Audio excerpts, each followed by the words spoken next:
Welcome to Reclaiming Home, a podcast focused on delivering thoughtful conversation and tangible actions to make housing justice a reality in our communities. I'm your host, Asale Sol Young, Executive Director of Housing in Action, an educator, activist, and proud Turtle Papa. I'm a Black legacy native of Evanston, Illinois, and a proud descendant of Haitians and rural Black and Indigenous North Carolinians. Join me as we take time each month to dive into all things housing, including potential policies, community dreams, persistent systemic barriers, neighborhood successes, and anything and everything in between. We're so glad you're joining us. Here at Housing in Action, we acknowledge that we live our lives and do our work on land that European colonizers stole from the Dakota peoples indigenous to Minnesota.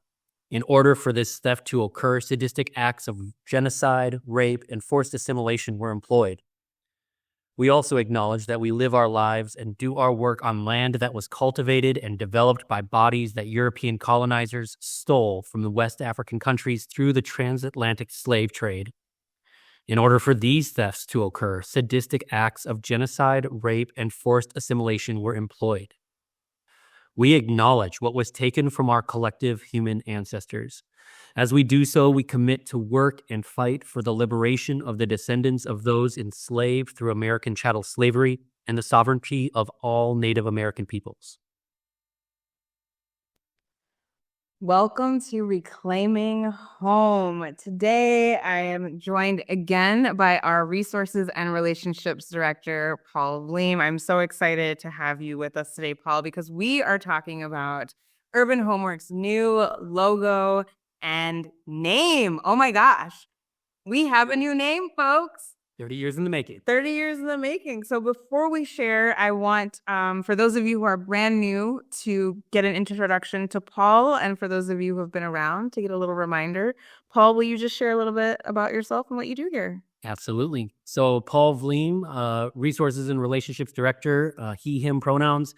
And I've been with Urban Homeworks, now Housing in Action, for 3.5 years and get to work with a resources and relationships team that gets to do things like this, but also gets to communicate the work that our organization is doing throughout the community, get to organize relationships and resources toward this mission so that we can do more of it, recognizing that that is the only way we're going to move toward housing justice. So that's a bit of my job in a nutshell. That is a bit of your job, and it sounds like you have a really awesome job, and we're all a little jealous. So just a reminder to folks, I am Asale Sol Young. I use they, them pronouns, and I am the executive director here at Housing in Action. Woo woo! So Paul, I would love for you to just start off by telling folks who the heck is Housing in Action? Yeah. It's fun to be able to talk about Housing in Action as Housing in Action now. So we were an organization launched as Urban Homeworks in 1995. This is our 30th year. And we have been redeveloping homes and offering affordable renters to our neighbors in South Minneapolis and St. Paul here in North Minneapolis for the last 30 years. Our work has continually expanded over that time to be more about housing construction, starting in the early 2000s, and more recently recognizing and acting in the policy space, recognizing that in order for this work to really move forward, we need to be talking about systems. We need to be talking about the white supremacy and racism that's built into so many of the policies that have gotten us to this point. And so now we're all of that. We are dignified rentals. We're affordable homes that are available for purchase, and we're working in policy in partnership with our neighbors and in community to really create a space where stable homes, safe homes, powerful neighborhoods are a reality for everyone. That's awesome. Thanks, Paul. And I think that, part of our shift too has also been that, we are really centering our communities in the way that we work in policy. So it's not even just, taking our own knowledge as an organization of 30 years, which is a lot of knowledge, but recognizing that it is our neighbors who know what's best. For sure.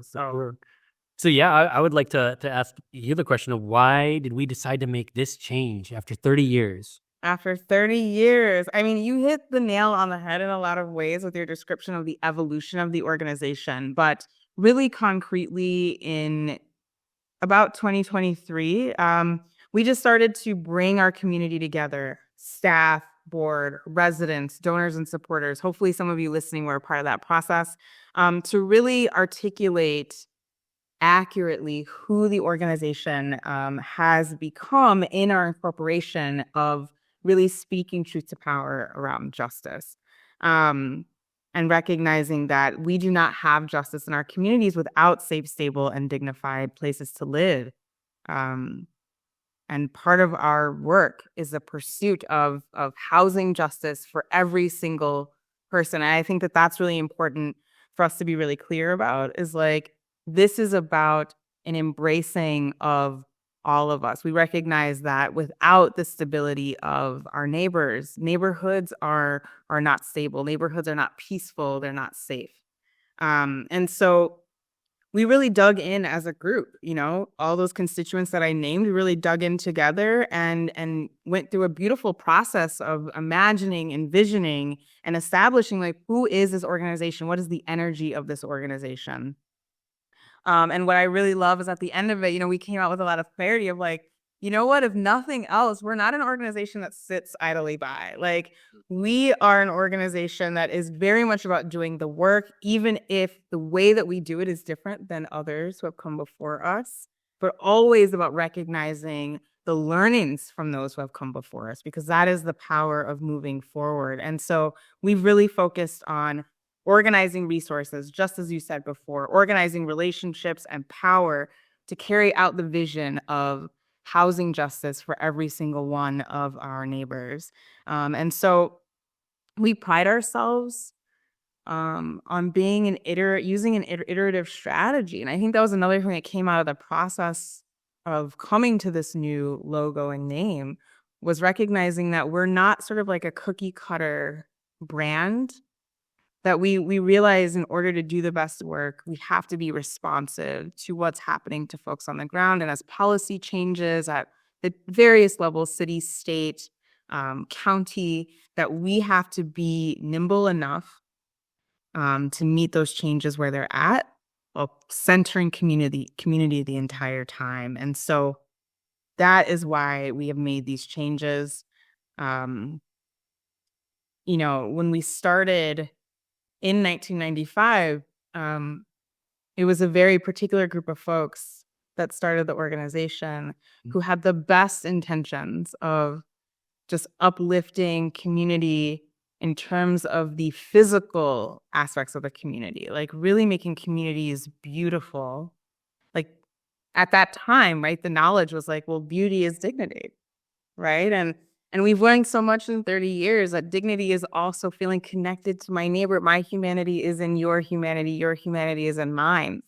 And recognizing that if we don't work on policy, we will literally be handing this problem to the generations to come. So that's why we made this change.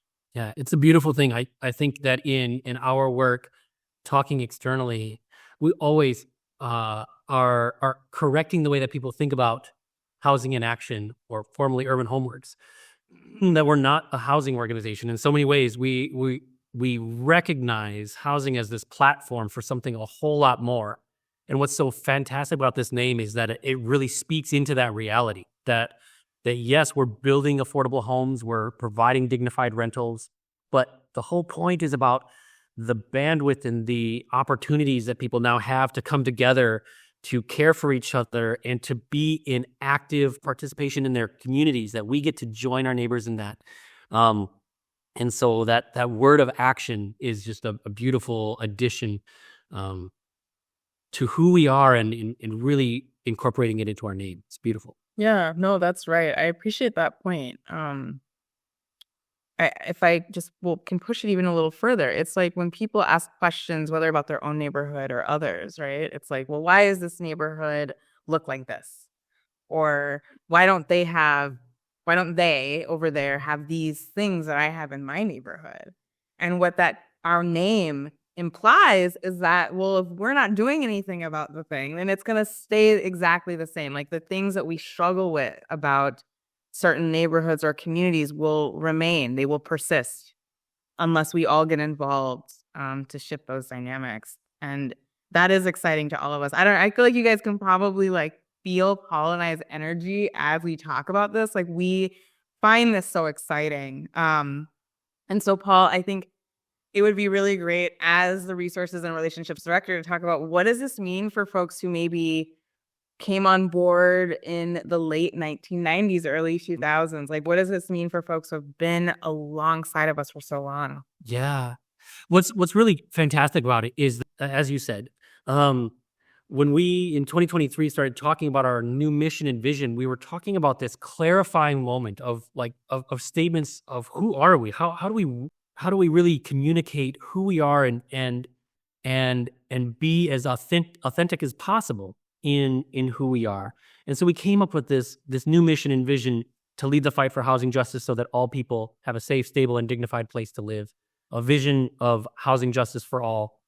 And that was just this clarifying moment of being able to say, like, this is what we're about. And as you said, the name isn't changing who we are, it's clarifying who we are. And so for a lot of longtime supporters, I'd say you're going to expect the exact same thing that you have seen out of us. You're going to see us building more homes for our neighbors. You're going to see us organizing and advocating for our neighbors to ensure that there is housing justice for all, in the same way that you've been seeing us do those for the last many years. Mm-hmm. And so that's really powerful for those longtime supporters. What I'm really excited about is also those folks who have not yet been introduced to us, and being able to say, like, those folks who are looking for an organization that understands the power of neighborhood organizing and community organizing is going to see that in a name like Housing in Action, an organization that is, or individuals who are looking for an organization that cares deeply about its community, that is recognizing what you're saying. We're not on the sidelines. This is going to require work, and we are so committed to that, and so clear on that we've incorporated it into our very name. And so I'm really excited for those longtime supporters to see that clarity in this new name, and for those new supporters, those individuals looking for a place to get involved, and they're going to find that in Housing in Action. Awesome. Yeah. Great. And we welcome you with arms wide open, y'all. Yeah. Absolutely. So for those who are just listening to us, Paul, do you mind just describing the logo? Yeah, so we haven't really talked about, we're changing our name, but we've also changed our logo to really reflect on who are we and how do we show this organization visually. And so our logo is a triangle shape pointed upwards. It's a shape split into a mosaic with 8 pieces in light purple, dark purple, red, yellow, teal. And so it's this beautiful, beautiful image that we'll get to talk about here in a little bit. Yeah. Yeah. Okay. So I heard mosaic. I love that. I heard very specific colors. Sounds very pretty. I hope that we're able to show it somehow while people listen, for those watching. And I also heard triangle. Yeah. So can you kind of break down why we chose a triangle? Yeah. So for those who have been with Urban Homeworks for many years, you'll know that our logo has been a triangle for as long as we know. And so as we were going through this process, it was really important for us to acknowledge where we've come from and recognize that our history is important. We are not leaving that history. We can't leave that history. We have to acknowledge where we came from. And we recognize that there's something new that is being created, and we are evolving as we've already talked about in these different programmatic ways and the way that we communicate our work. And so to move from a triangle that was a big red triangle to now being a triangle that is a mosaic of multiple colors is this step toward recognizing that community, as you said, where we started from a group of individuals who had great intentions for their community, and now recognizing 30 years later that it's going to take a whole lot of communities. It's going to take our neighbors. It's going to take politicians. It's going to take communities of faith. It's going to take each and every one of us to be working in action if we're really going to get toward housing justice. And so it becomes this beautiful, it is a mosaic. It's a beautiful articulation visually of what this is going to take. What also is really fascinating, what I love about the design of this triangle is that we, in our logo, put it over top of the words housing in action. And so that represents maybe like a rooftop of providing shelter through dignified housing that Urban Homeworks has always been about. But what I think is super powerful as well is if that triangle, this mosaic, if that's a community, then what we're really talking about is a community of support that's protecting one another. And that's the power of a neighborhood. That's the power of community when they have stable places to live and can invest in one another. It's not just about Urban Homeworks building more homes. It's about creating communities that care for each other.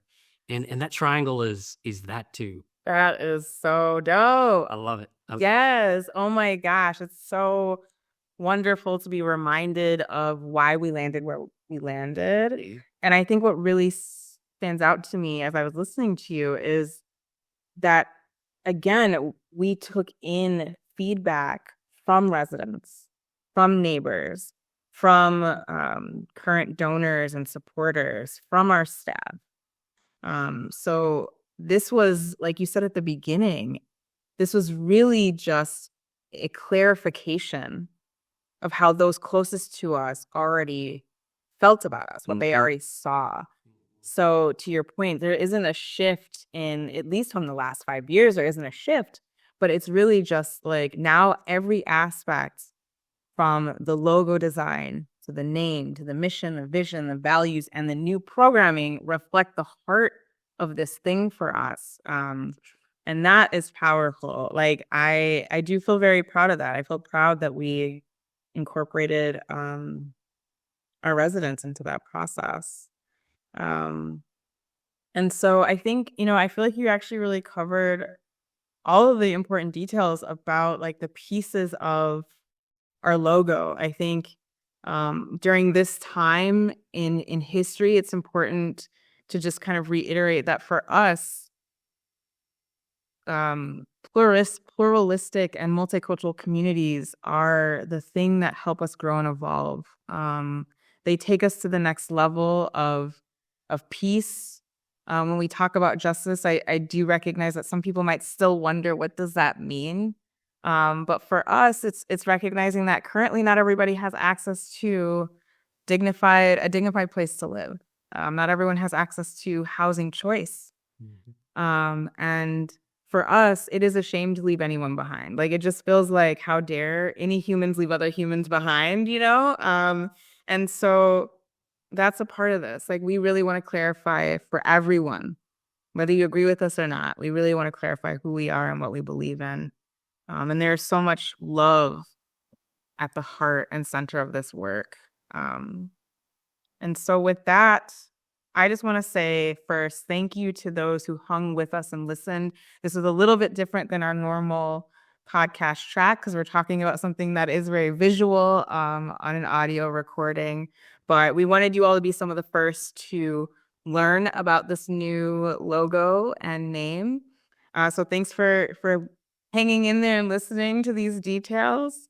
As well, like, we know we do have some like recurring listeners, and so y'all mean the world to us. So we're shouting you out. Some of you I know your names, others of you I don't yet, but that is okay.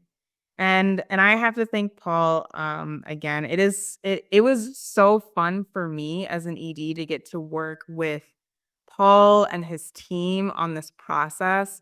Like, it was really about all of us digging in and kind of weeding through like what has been confusing about us in the past, weeding through who are we and who do we want to be. And those can be some challenging conversations. They can be really eye-opening, right? It's like looking at yourself in a mirror really honestly and being like, yep, here's what we like, here's what we don't like, and owning all of it. And I think that I just had so much fun It was a beautiful process. I just had a lot of fun working with you, Paul. That's good. I had a lot of fun working with your team. And so it's kind of cool that I get to just thank you on our podcast. So I want to do that. I want to say thank you, Paul Blame. Thank you for leaving me. It was fantastic. I'm glad that we landed here, and I'm glad that we get to communicate this work into the next chapter of who Housing in Action is. So it's pretty special. It is special. Thanks, everyone. We'll catch you soon with more of the in-depth look at housing justice that you've come to expect from us on this podcast. See you soon. Thank you so much for tuning into Reclaiming Home for today's discussion. If you like this podcast and want to support Housing in Action's work, find us on socials at Housing in Action or visit our website at www.housinginaction.org. Until next time, remain connected and informed.